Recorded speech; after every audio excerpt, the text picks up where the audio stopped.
The United States of America is about to witness a new chapter in financial stimulus history, but what does this new payment really mean for the country's economy? Who will benefit? And what are the real objectives behind this initiative? Congress members from both parties are discussing the inclusion of the so-called DOGE dividend refund in a fiscal reconciliation bill.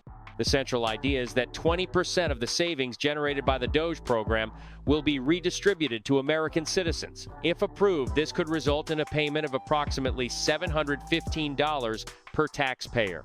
For couples, this amount would double, reaching $1,430. But is this a significant enough amount to impact the economy of American families? The DOGE program's main premise is to identify and eliminate waste, fraud, and abuse in the use of federal resources.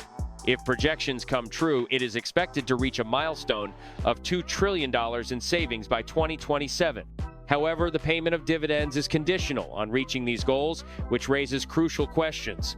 Will the cuts really be enough to finance the checks? Will there be negative impacts on essential services? Another point of contention is how these payments will be implemented. Will there be a direct check mailing, or will the amounts be incorporated into the annual tax refund? Economists warn that the chosen approach could influence the program's overall economic impact and citizens' purchasing power. Despite the apparent benefits of the DOGE dividend, some critical aspects remain under discussion. One of the main concerns is the eligibility criteria. While it has been confirmed that veterans and Social Security beneficiaries will receive the payment, there is ongoing debate about whether all taxpayers should benefit. Should those who have never contributed to the system receive the same amount as those who have paid taxes for decades? And how will the government ensure fair distribution without creating new bureaucratic barriers? Another fundamental issue is the economic impact of these payments. Would injecting billions of dollars into the economy in a single year generate inflationary pressures? Some analysts argue that if the payments are not carefully planned, they could stimulate demand in a way that drives up prices, reducing the actual purchasing power of the checks. On the other hand, supporters believe that the initiative could act as a necessary relief, especially for low-income families facing the rising cost of living. There is also political resistance.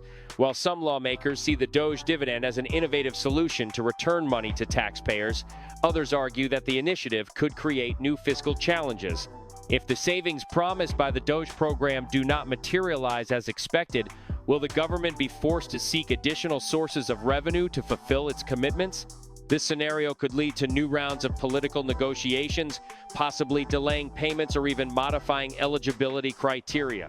Finally, the long-term success of the program depends on its ability to continue identifying and eliminating waste in federal spending. If citizens are encouraged to report fraud and abuse, will this create a more efficient government, or will it lead to excessive scrutiny and unnecessary investigations? And how will the public react to the idea of linking financial benefits to government cost-cutting initiatives? The DOGE dividend refund raises fundamental questions about economic justice, fiscal responsibility, and government efficiency. As discussions progress in Congress, Americans await a final decision that could redefine financial stimulus policies in the country. The coming months will be crucial in determining whether this initiative will be a true economic relief or just another complex and controversial government measure.